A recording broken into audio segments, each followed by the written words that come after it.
Gió dính cá cả nhà.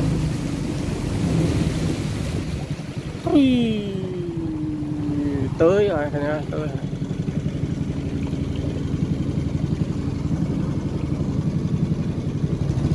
Dính cá kìa, dính cá rồi đặt chưa. Bây giờ cây gió lên kìa. Giờ gió lên kìa. Dính cá này cả nhà.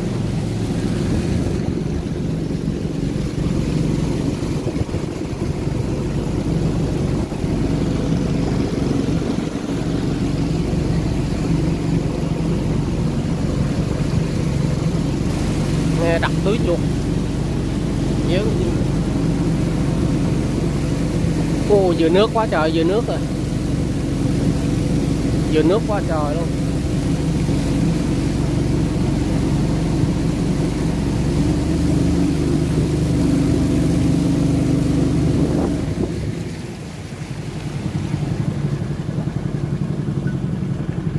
Rồi, tôi rồi cả nhà ơi.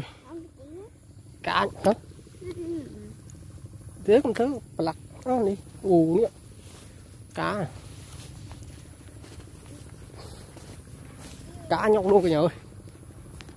Cá tôm, cá tép rong, tép. Đây bữa nay xả lúa. Bữa nay xả lúa cả nhà. Đây cá nè. Ô, quả nhóc luôn. Ô, cá lồng tông quá trời luôn cả nhà. Cá lồng tông quá trời.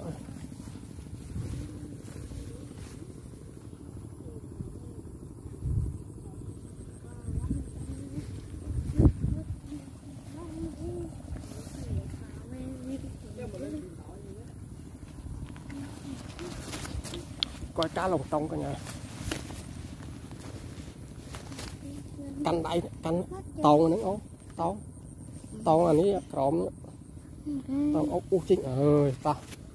Đợi từ từ á. Hả?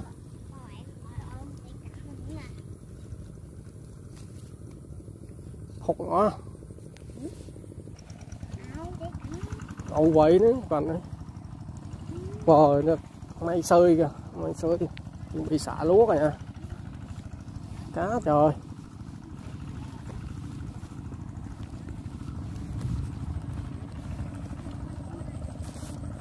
Xịn không ha.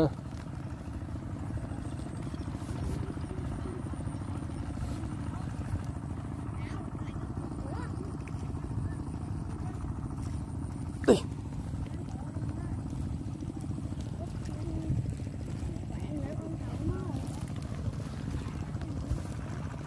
Đỡ đại một đám. Âu canh đi chọp đại nữa. Đỡ lên đây rừng á. Ừ, đó. Âu canh chọp. Âu canh chọp á đi.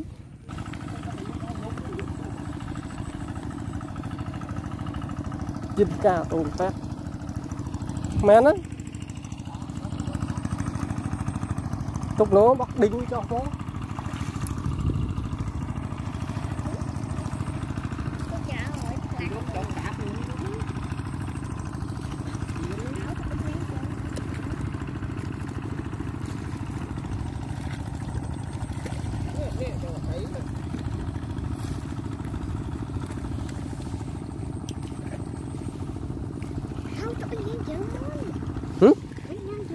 Ủa tao bắt cho tốt lé.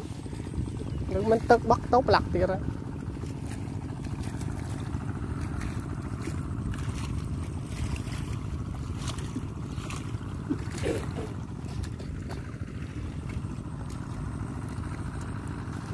Thuyền ta đang xả lúa rồi nè.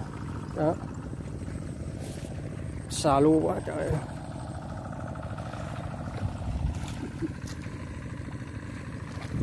Xả lúa, thầy chuẩn bị xả lúa đây nè.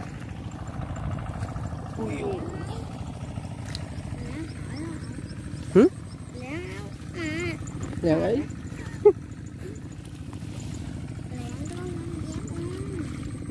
Lẹn bật ở đâu bật tia đây.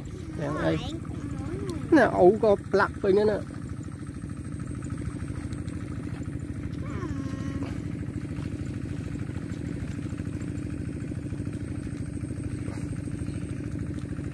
Đây ta đang dọn dẹp sạch sẽ, ta xả lúa cả nha. Đó. Giờ mùa này là xả lúa hết chứ, chuẩn bị xả lúa.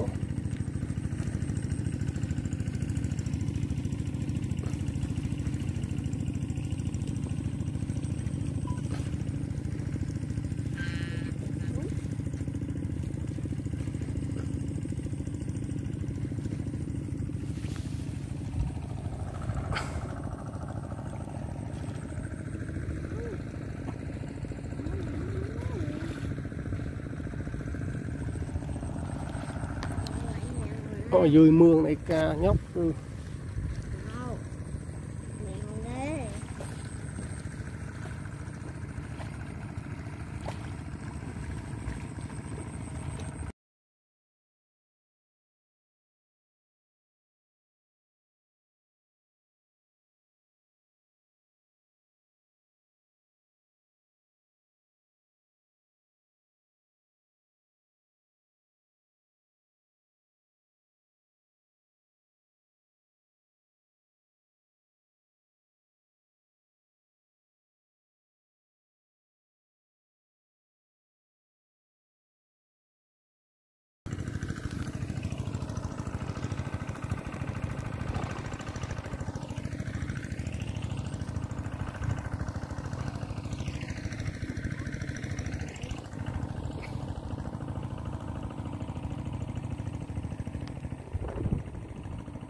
Rồi cả nhà ơi, cá vô quá trời cá rồi.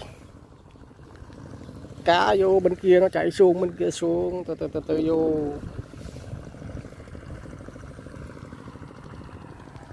Quá trời mây sơi rồi, mây sơi xuống.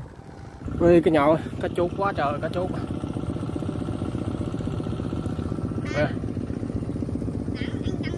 Ô trời. Nè. Đây, một sọ.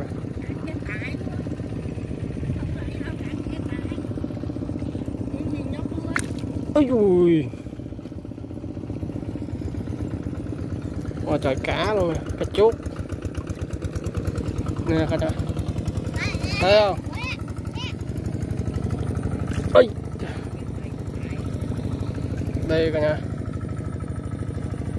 Cá nó nổi lên.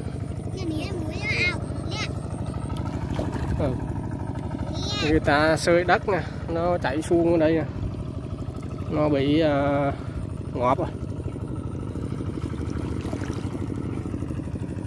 Đó cả nhà, bắt một số luôn cá rô phi bự nè, nè, đây cả nhà, đi cá bự nè.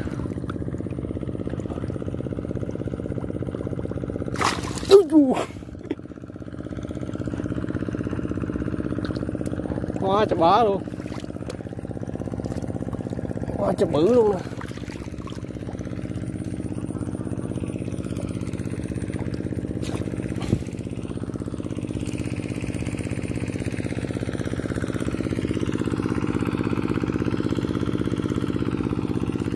Đây cả nhà, quá trời dù bị một lần bắt cá không hết luôn cả nhà.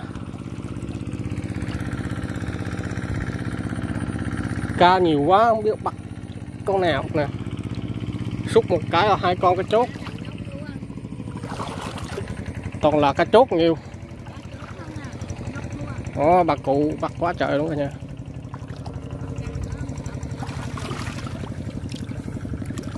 Bắt cá chốt làm khô ngon lắm.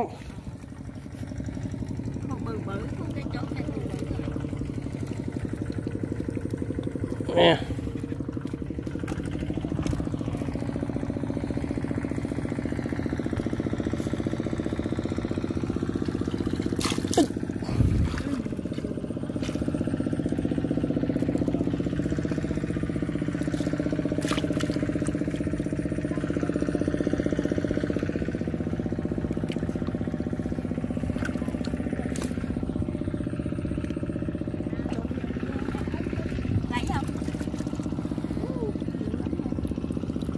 nè, cái chỗ này cả nhà.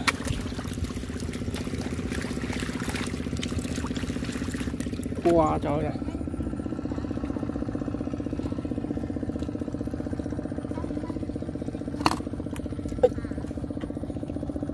Mật coi.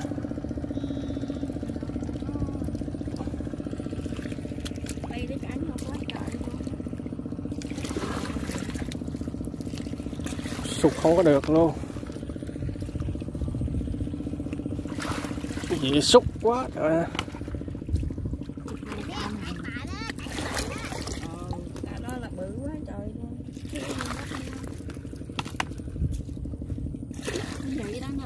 Cái này chẳng chết luôn.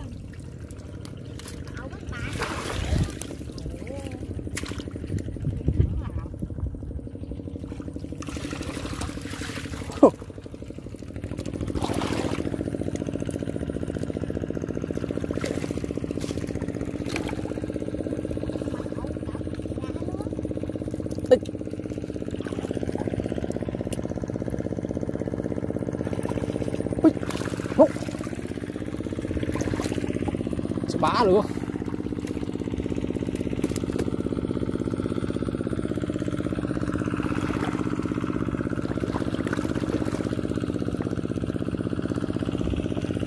Cá bự, thấy cá bự rồi cả nhà ơi. Chui vô đây nè.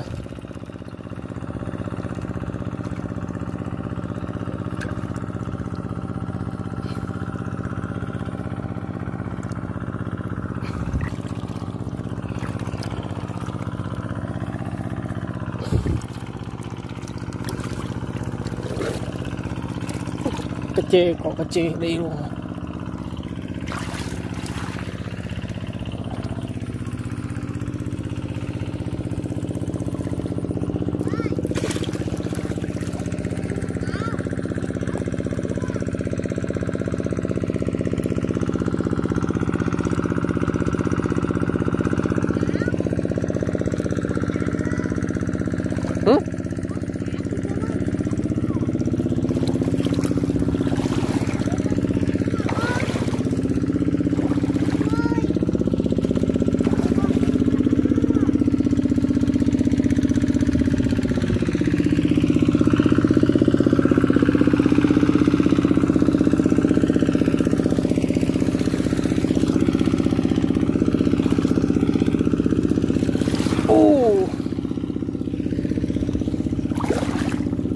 Chốt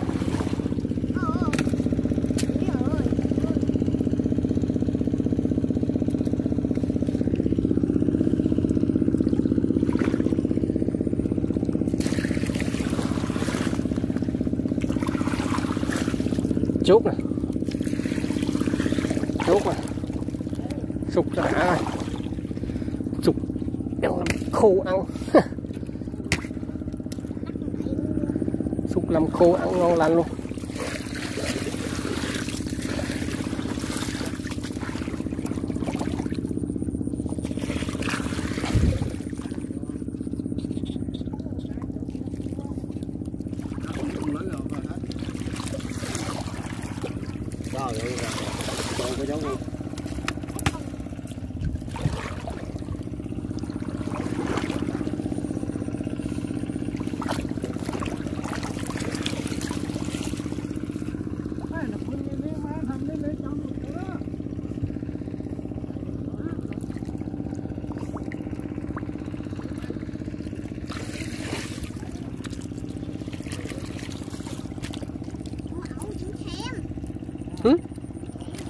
Cá đó.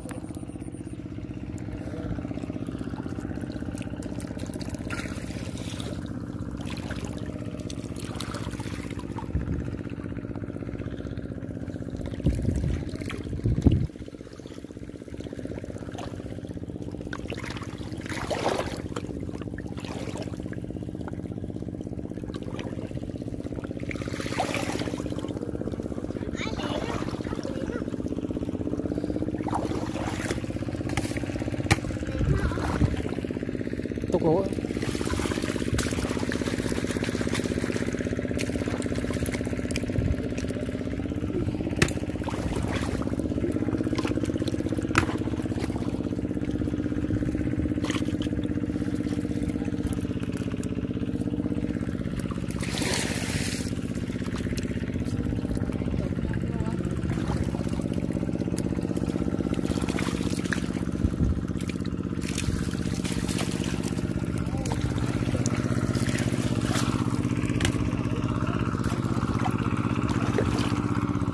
để nó cả lớn.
Cá chốt, cá chốt, cá chốt, cá chốt,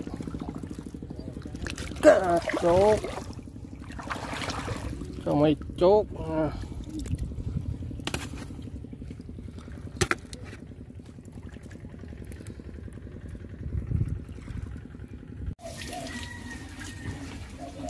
Đây được nhiều đầy cá rồi, cá chốt,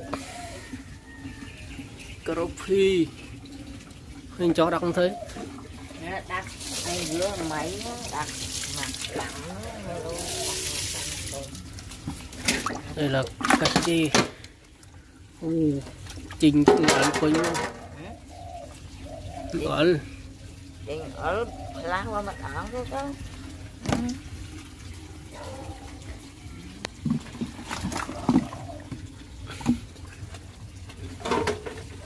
Cá chê bự bự không.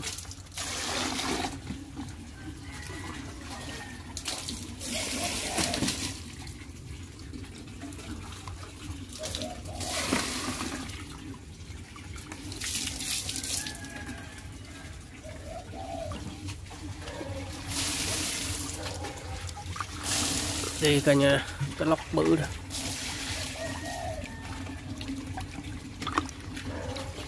Lóc ơi.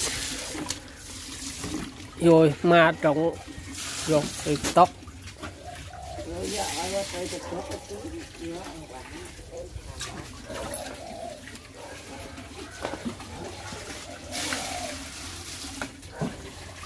Quá trời cá luôn cả nhà.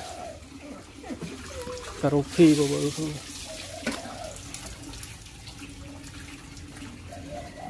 Cá lóc tổng.